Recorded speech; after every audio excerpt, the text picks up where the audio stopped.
यहाँ पर हम इधर उधर भटक रहे हैं, लेकिन हमारी कोई भी नहीं सुन रहा, कोई भी नहीं सुन रहा और हमारी जान के लिए भी खतरा है यहाँ पर। ਤ੍ਰਿਸ਼ਾ ਸ਼ਰਮਾ ਮਿਸ ਪੁਣੇ ਰਹੀ, ਕਈ ਫਿਲਮਾਂ ਦੇ ਵਿੱਚ ਕੰਮ ਕੀਤਾ। ਉਸ ਦੀਆਂ ਤਸਵੀਰਾਂ ਨੂੰ ਅਤੇ ਉਸ ਨੂੰ ਲੋਕ ਖੂਬ ਪਸੰਦ ਕਰਦੇ ਸੀ। 2024 ਦੇ ਵਿੱਚ ਇੱਕ ਡੇਟਿੰਗ ਐਪ ਦੇ ਜ਼ਰੀਏ ਇੱਕ ਮੁੰਡੇ ਦੇ ਨਾਲ ਉਸ ਦੀ ਮੁਲਾਕਾਤ ਹੁੰਦੀ ਹੈ ਜਿਸ ਦਾ ਨਾਮ ਸਮਰਤ ਸਿੰਘ ਸੀ।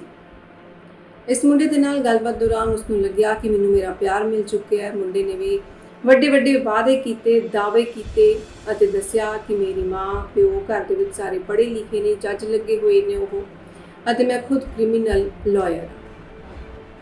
ਇੱਕ ਇਹੋ ਜਿਹਾ ਪੜ੍ਹਿਆ ਲਿਖਿਆ ਪਰਿਵਾਰ ਜਿਸ ਦੇ ਵਿੱਚ ਤ੍ਰਿਸ਼ਾ ਨੇ ਵਿਆਹ ਕਰਵਾਇਆ ਸੀ। ਨੋਇਡਾ ਦੀ ਰਹਿਣ ਵਾਲੀ ਕੁੜੀ ਨੇ ਇਸ ਪਰਿਵਾਰ ਦੇ ਵਿੱਚ ਜਾ ਕੇ ਆਪਣੀ ਅਗਲੀ ਜ਼ਿੰਦਗੀ ਸ਼ੁਰੂ ਕੀਤੀ ਸੀ, ਪਰ 5 ਮਹੀਨੇ ਦਾ ਇਹ ਵਿਆਹ ਜਿਸ ਦੇ ਵਿੱਚ ਇਸ ਕੁੜੀ ਦੀ ਜਾਨ ਲੈ ਲਈ ਗਈ। ਕੁੜੀ ਦੇ ਪੇਕੇ ਪਰਿਵਾਰ ਨੇ ਸਹੁਰੇ ਪਰਿਵਾਰ ਦੇ ਉੱਪਰ ਇਲਜ਼ਾਮ ਕਈ ਤਰ੍ਹਾਂ ਦੇ ਲਗਾਏ ਨੇ ਤੇ ਉਸ ਦੇ ਵਿੱਚ ਇਹ ਵੀ ਹੈ ਕਿ ਸਾਡੀ ਧੀ ਗਰਭਵਤੀ ਸੀ ਅਤੇ ਉਸ ਦਾ ਗਰਭਪਾਤ ਕਰਵਾ ਦਿੱਤਾ ਗਿਆ। 2 ਮਹੀਨੇ ਦੀ ਗਰਭਵਤੀ ਸਾਡੀ ਧੀ ਦਾ, ਕਿਉਂਕਿ ਉਸ ਨੂੰ ਤਾਨੇ ਮਿਹਣੇ ਦਿੱਤੇ ਜਾਂਦੇ ਸੀ, ਉਸ ਦੇ ਕਰੈਕਟਰ ਦੇ ਉੱਪਰ ਉਂਗਲੀ ਚੱਕੀ ਜਾਂਦੀ ਸੀ। ਅਤੇ ਇਸ ਤੋਂ ਇਲਾਵਾ ਤ੍ਰਿਸ਼ਾ ਨੇ ਜਦੋਂ ਵਿਆਹ ਤੋਂ ਬਾਅਦ ਆਪਣਾ ਕੰਮਕਾਰ ਛੱਡ ਦਿੱਤਾ ਸੀ ਤਾਂ ਉਸ ਨੂੰ ਪਾਈ ਦੇ ਲਈ ਤੁਸੀਂ ਮੁਹਤਾਜ ਕਹਿ ਲਓ, ਕਿਉਂਕਿ ਉਸ ਦਾ ਸਹੁਰਾ ਪਰਿਵਾਰ ਉਸ ਨੂੰ ਕੋਈ ਪੈਸੇ ਵੀ ਨਹੀਂ ਦਿੰਦਾ ਸੀ, ਉਸ ਨੂੰ ਤਾਨੇ ਵੀ ਦਿੰਦਾ ਸੀ ਕਿ ਤੂੰ ਕੀ ਕਰੇਂਗੀ, ਤੂੰ ਵਿਹਲੀ ਹੈ, ਇਸ ਤਰੀਕੇ ਦੀ, ਅਤੇ ਨਾਲ ਹੀ ਜੁਆਇੰਟ ਅਕਾਊਂਟ ਖੁਲਾਉਣ ਦੀ ਵੀ ਗੱਲ ਕਰਦਾ ਸੀ। ਦਰਅਸਲ ਕੁਝ ਸਮਾਂ ਪਹਿਲਾਂ ਜਦੋਂ ਇਹਨਾਂ ਦਾ ਵਿਆਹ ਹੁੰਦਾ ਹੈ ਤਾਂ ਕੁੜੀ ਦੇ ਪਰਿਵਾਰਕ ਮੈਂਬਰਾਂ ਦੇ ਵੱਲੋਂ 20 ਲੱਖ ਰੁਪਇਆ ਦਿੱਤਾ ਗਿਆ ਸੀ ਆਪਣੀ ਧੀ ਨੂੰ, ਅਤੇ ਇਸ ਨੂੰ ਲੈ ਕੇ ਹੀ ਘਰ ਦੇ ਵਿੱਚ ਲੜਾਈ ਚੱਲ ਰਹੀ ਸੀ। ਇਹ ਸਾਰੇ ਇਲਜ਼ਾਮ ਕੁੜੀ ਦੇ ਪੇਕੇ ਪਰਿਵਾਰ ਦੇ ਵੱਲੋਂ ਲਗਾਏ ਜਾ ਰਹੇ ਨੇ, ਪਰ ਦੂਸਰੇ ਪਾਸੇ ਇੱਕ ਅਸਰ ਰਸੂਖ ਰੱਖਣ ਵਾਲਾ ਇਹ ਪਰਿਵਾਰ, ਕਿਉਂਕਿ ਜਦੋਂ ਅਸੀਂ ਇਹ ਦੇਖ ਕੇ ਵਿਆਹ ਕਰਦੇ ਹਾਂ ਕਿ ਕੁੜੀ ਦੀ ਸੱਸ ਜੱਜ ਲੱਗੀ ਹੋਈ ਹੈ, ਕੁੜੀ ਦਾ ਘਰ ਵਾਲਾ ਵਕੀਲ ਹੈ, ਪਰ ਇਹ ਕਦੇ ਨਹੀਂ ਸੋਚਿਆ ਹੁੰਦਾ ਕਿ ਇਹ ਸਾਰੇ ਹੱਥਕੰਡੇ ਅਤੇ ਸਾਰੀਆਂ ਚੀਜ਼ਾਂ ਇਹ ਉਹਨਾਂ ਦੇ ਹੀ ਪਰਿਵਾਰ ਅਤੇ ਧੀ ਦੇ ਖਿਲਾਫ ਵੀ ਵਰਤ ਸਕਦੇ ਨੇ। ਪਰਿਵਾਰ ਨਹੀਂ ਇਹ ਸਾਰੇ ਇਲਜ਼ਾਮ ਲਗਾਏ ਨੇ, ਕਿਉਂਕਿ ਸੱਸ ਨੂੰ ਜ਼ਮਾਨਤ ਮਿਲ ਚੁੱਕੀ ਹੈ, ਪਤੀ ਦਾ ਕੁਝ ਅਤਾ ਪਤਾ ਨਹੀਂ, ਉਹ ਫਰਾਰ ਹੋ ਚੁੱਕੇ ਹੈ। ਤਾਂ ਇਸ ਕੁੜੀ ਦੀ ਮ੍ਰਿਤਕ ਕੁੜੀ ਦੀ ਭੈਣ ਦੇ ਵੱਲੋਂ ਹੀ ਦੱਸਿਆ ਗਿਆ ਕਿ 13 ਤਰੀਕ ਨੂੰ ਤ੍ਰਿਸ਼ਾ ਆਪਣੀ ਮਾਂ ਦੇ ਨਾਲ ਗੱਲਬਾਤ ਕਰ ਰਹੀ ਸੀ, ਫੋਨ ਤੇ ਦੱਸ ਰਹੀ ਸੀ ਕਿ ਮੈਂ ਬਹੁਤ ਕੁਝ ਸਹਿਣ ਕਰ ਲਿਆ, ਹੋਰ ਸਹਿਣ ਨਹੀਂ ਹੁੰਦਾ।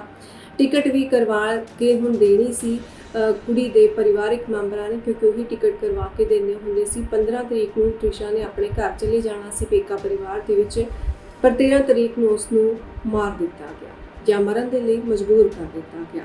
ਪੁਲਿਸ ਇਹਨਾਂ ਦੋਵੇਂ ਹੀ ਐਂਗਲਸ ਦੇ ਉੱਪਰ ਜਾਂਚ ਪੜਤਾਲ ਕਰ ਰਹੀ ਹੈ, ਖੋਜਬੀਨ ਕਰ ਰਹੀ ਹੈ ਕਿ ਆਖਿਰਕਾਰ ਕਾਰਨ ਕੀ ਬਣਿਆ ਕਿ ਚੰਗੀ ਭਲੀ ਮਾਡਲ, ਸੋਹਣੀ ਸੁਨੱਖੀ ਅਦਾਕਾਰਾ ਇਹ ਕੁੜੀ ਜੋ ਕਿ ਫਿਲਮਾਂ ਦੇ ਵਿੱਚ ਵੀ ਐਕਟਿੰਗ ਕਰ ਚੁੱਕੀ ਹੈ, ਉਸ ਦੀ ਜਾਨ ਕਿਵੇਂ ਲੈ ਗਈ। ਇਹ ਇੱਕ ਲਵ ਮੈਰਿਜ ਸੀ, ਪਹਿਲਾਂ ਤੋਂ ਹੀ ਇਹ ਦੋਵੇਂ ਜਾਣੇ ਇੱਕ ਦੂਸਰੇ ਨੂੰ ਜਾਣਦੇ ਸੀ, ਪਰ ਹੁਣ ਜਿਸ ਢੰਗ ਦੇ ਨਾਲ ਇਸ ਕੁੜੀ ਦੀ ਜਾਨ ਗਈ ਹੈ ਭੇਦ ਭਰੇ ਹਾਲਾਤਾਂ ਦੇ ਵਿੱਚ, ਤਾਂ ਮਾਪਿਓ ਨੇ ਦੱਸਿਆ ਕਿ ਸਾਡੇ ਉੱਪਰ ਹਮਲੇ ਵੀ ਹੋ ਰਹੇ ਨੇ, ਸਾਨੂੰ ਕੋਰਟ ਰੂਮ ਦੇ ਅੰਦਰ ਬਿਠਾਉਣ ਦੇ ਲਈ, ਖੜਾ ਕਰਨ ਦੇ ਲਈ ਥਾਂ ਨਹੀਂ ਮਿਲ ਰਹੀ। ਜਦੋਂ ਅਸੀਂ ਸੁਣਵਾਈ ਦੇ ਲਈ ਜਾਂਦੇ ਹਾਂ ਤਾਂ ਸਾਨੂੰ ਉਕਸਾਇਆ ਜਾਂਦਾ ਹੈ ਕਿ ਅਸੀਂ ਕੁਝ ਬੁਰਾ ਭਲਾ ਬੋਲੀਏ। ਤਾਂ ਇਹ ਜਿਹੇ ਸਾਰੇ ਇਲਜ਼ਾਮ ਕੁੜੀ ਦੇ ਪੇਕੇ ਪਰਿਵਾਰ ਦੇ ਵੱਲੋਂ ਲਗਾਏ ਜਾ ਰਹੇ ਨੇ, ਜਿਨ੍ਹਾਂ ਨੇ ਆਪਣੀ 33 ਸਾਲ ਦੀ ਜਵਾਨ ਅਤੇ ਸੋਹਣੀ ਧੀ ਗਵਾ ਦਿੱਤੀ, ਉਹ ਵੀ ਸਿਰਫ ਇਸ ਵਿਆਹ ਦੇ ਚੱਕਰ ਦੇ ਵਿੱਚ। 5 ਮਹੀਨੇ ਵਿਆਹ ਨੂੰ ਹੋਏ ਸੀ ਕਿ ਅੱਜ ਉਹਨਾਂ ਦੀ ਧੀ ਇਸ ਦੁਨੀਆ ਦੇ ਵਿੱਚ ਨਹੀਂ। ਆਪਣੀ ਧੀ ਦੀ ਮ੍ਰਿਤਕ ਦੇ ਦੇਖਣ ਤੋਂ ਬਾਅਦ ਮਾਂ ਬੁਰੀ ਤਰ੍ਹਾਂ ਦੇ ਨਾਲ ਟੁੱਟ ਚੁੱਕੇ ਨੇ, ਪਿਤਾ ਹੌਸਲਾ ਕਰਕੇ ਅੱਗੇ ਆਏ ਨੇ। ਭੈਣਾਂ ਦੇ ਵੱਲੋਂ ਕੱਲੀ ਗੱਲ ਦੱਸੀ ਜਾ ਰਹੀ ਹੈ ਤੇ ਕਿਹਾ ਜਾ ਰਿਹਾ ਕਿ ਸਾਨੂੰ ਇਨਸਾਫ ਦਿੱਤਾ ਜਾਵੇ। ਐਮਪੀ ਦੇ ਭੋਪਾਲ ਦੀ ਇਹ ਸਾਰੀ ਘਟਨਾ ਜਿਸ ਦੇ ਵਿੱਚ ਪਰਿਵਾਰਕ ਮੈਂਬਰ ਹੋਰ ਕੀ ਕੁਝ ਦੱਸ ਰਹੇ ਨੇ ਅਤੇ ਇਸ ਧੀ ਦੇ ਲਈ ਇਨਸਾਫ ਮੰਗਦੇ ਹੋਏ ਕਿਵੇਂ ਉਹਨਾਂ ਦੀ ਅੱਖਾਂ ਦੇ ਵਿੱਚੋਂ ਹੰਝੂ ਡਿੱਗ ਰਹੇ ਨੇ, ਦੇਖਦੇ हैं। नमस्कार जी, मैं विक्टिम तृषा का फादर बोल रहा हूँ। मेरी सरकार से अपील है कि यहाँ हम एक बहुत बड़े सिस्टम के खिलाफ लड़ रहे हैं। हम पहले दिन से जब 12 तारीख की 10:05 तक हमारी बात हुई बिटिया की, और उसके 15 मिनट बाद जो है उसकी, और हमें इसकी खबर जो है हमारे लगातार कॉल करने पर फोन नहीं उठाया जा रहा था। एक आधे घंटे बाद फोन उठाया गया गिरिबाला सिंह जो उसकी सास थी, और उन्होंने उसको बताया कि शी इज नो मोर। और उसके बाद वहां से हम चल दिए हैं, हम यहाँ पर आए हैं। हम 3 दिन तक 4 दिन तक संघर्ष करते रहे। पहली फर्स्ट FIR के लिए हमारी 0 FIR तक नहीं ली जा रही थी, और हमसे ये बोला कि सिस्टम बोल रहा था कि हम बैलेंस बना के चल रहे हैं। हमें ये ज्ञात हुआ कि ये लोकायुक्त, अभी प्रेजेंट लोकायुक्त सत्येंद्र सिंह की फैमिली है ये, और इनके रसूखदार लोग चीफ जस्टिस सिस्टम में बैठे हुए हैं, मेडिकल्स में बैठे हुए हैं, सारी जगह बैठे हुए हैं। हमें यहाँ जो पीएम रिपोर्ट दी गई उसमें और जो सामने की फाइंडिंग्स में बहुत मिसमैच मिल रहा था, तो हमने PM2 के लिए अप्लाई किया था, जिसको अप्रूव करने के बाद, कमिश्नर के अप्रूव करने के बाद उसको डिनाई कर दिया गया। कहा गया कि ये आपको कोर्ट से लेना पड़ेगी परमिशन, और इस बीच में पूरी कोशिश की जा रही है कि उसकी बॉडी कैसे न कैसे डिकम्पोज हो जाए। और आप PM2 के लिए इतना रोड़ा अटका रखा है कि वो कब तक जो है PM2 के लिए बॉडी इंडिपेंडेंट इंक्वायरी के लिए दिल्ली एम्स शिफ्ट होगी। मुझे यहाँ न्याय की उम्मीद कम है, क्योंकि यहाँ सारे लोग, सारा सिस्टम जो है इनके साथ में जुड़ करके काम कर रहा है और हमें दबाया जा रहा है। कल भी जब गिरिवाला सिंह जी की एंटीसिपेटरी बेल एक्सेप्ट की, जो कि एक आज ऐसा ब्लैक लैंडमार्क डिसीजन बन चुका है फ्यूचर के लिए कि कोई भी सास इन ग्राउंड्स पर जो है बेल उसको प्राप्त हो जाएगी आने वाले समय में। ये कैसा न्याय है? हमें बहुत अपील करते हैं कि हमें इस दुविधा से बचाया जाए। हमारी इंडिपेंडेंट जांच के लिए जांच हमारी शिफ्ट की जाए, यहां से दिल्ली और किसी दूसरी जगह इंडिपेंडेंट टेरिटरी में हमारी जांच शिफ्ट की जाए। हमारी यहाँ पे जल्दी से यहाँ पर कोई भी सुनवाई नहीं हो रही। बस बेटी को हम दिल्ली ले जाना चाहते हैं, वहां पर हम केस उधर ट्रांसफर किया जाए, उसको पीओमी रिपोर्ट दोबारा से होनी चाहिए, पोस्टमार्टम रिपोर्ट दोबारा से होनी चाहिए। यहाँ पर हम इधर उधर भटक रहे, लेकिन हमारी कोई भी नहीं सुन रहा, कोई भी नहीं सुन रहा, और हमारी जान के लिए भी खतरा है। यहाँ पर हमारे लिए जान का खतरा है। भारतीय प्रधानमंत्री नरेंद्र मोदी से बहुत ज्यादा रिक्वेस्ट है, मेरा महिला आयोग से बहुत बड़ा रिक्वेस्ट है कि इस केस को सुनवाई की जाए, और चीफ जस्टिस ऑफ इंडिया से मेरा बहुत विनम्र अनुरोध है कि वो अपनी निगरानी में इस केस को लें और एक इंडिपेंडेंट इंक्वायरी सेट करें। यहाँ पर SIT जो गठित की गई है वो इन्हीं लोगों के नीचे है, तो मेरे को न्याय की उम्मीद बहुत कम है।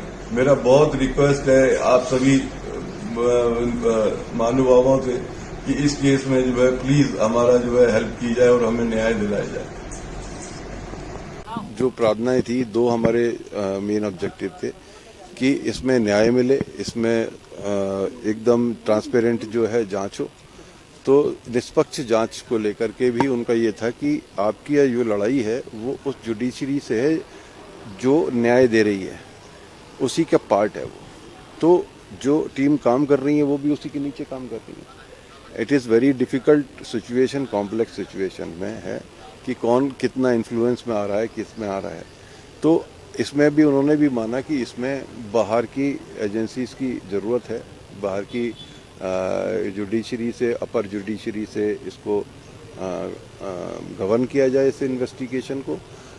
दूसरी बात, PM2 के लिए उन्होंने माना, इसमें फॉल्ट्स माने कि बॉडी को डिकम्पोजिशन के लिए किया जा रहा था, षड्यंत्र की बॉडी कैसे डिकम्पोज हो जाए और सबूत नष्ट किए जाए। एक PM की रिपोर्ट और सारी चीज़ें देखने के बाद उन्होंने भी माना कि इसमें गड़बड़ी की आशंकाएं बहुत ज़्यादा हैं जो PM रिपोर्ट हमको मिली है, इसलिए PM2 की आवश्यकता और ज़्यादा हो गई है। ये उन्होंने माना कि हाँ PM2 की रिक्वायरमेंट हो एक वाइज हमारी डिमांड है, क्योंकि जो चीज़ रिपोर्ट में लिखी गई और जो दिख रही है वो मैच नहीं कर रही है आपस में। सर, पुलिस की कार्रवाई से को लेकर सीएम से क्या बोला गया है? जो कार्रवाई की है पुलिस ने अभी तक, वो कैसी की है? देखिए, उन्होंने माना है कि क्योंकि जब बहुत सारी चीज़ें हैं कि जैसे उन्होंने बोल दिया इनडायरेक्टली आपको कि आपका जो अक्यूज्ड है वो भी उसी का पार्ट है ना, जुडिशरी का ही पार्ट है। तो मतलब ये एक ऐसी लड़ाई है कि कानून तो बना दिया गया है इनको, पर कानून उन्हीं लोगों के हाथ में है जो न्याय देते हैं। अब ये लड़ाई एक रेयरेस्ट ऑफ रेयर में चली गई है, क्योंकि जो आदमी के हाथ में एक हाथ में न्याय है वही अपराधी है। ये न्याय पार्ट की लड़ाई कैसे लड़ेगी? वही हमारी कि हम लड़ाई कैसे लड़ें।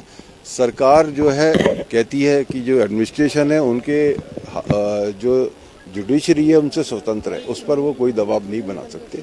जुडिशरी अपना काम करेगी। उन्होंने बोला जो प्रशासनिक जितना हेल्प है वो हम देने को तैयार। सर, अंतिम संस्कार को लेकर अभी तक आपने क्या तय किया है? भाई आप तो समझो ना, PM2 के बाद ही हुआ ना अंतिम संस्कार। मैंने बोला ना, आपको मैं 10 बार बोल रहा हूँ PM2 के लिए जा रहे हैं आप। मेरे से अंतिम संस्कार का क्वेश्चन अगर आप दाग रहे हैं तो इसका मतलब आपको PM2 के बारे में नहीं पता। PM2 के बाद ही हुआ ना संस्कार। PM2 कंप्लीट होती, अगर PM2 आज चली जाती तो आज संस्कार हो जाएगा, कल चली जाएगी कल संस्कार हो जाएगा, और जितने डिले के बाद जाएगी उतने डिले के बाद संस्कार होगा। मतलब आपकी जंग जारी रहेगी सर, न्याय के लिए आपकी लड़ाई जारी रहेगी। करवाएंगे सर, आप बताइए कहाँ करवाएंगे? हम एम्स दिल्ली। पुलिस अभी तक उसे तलाश नहीं पाई।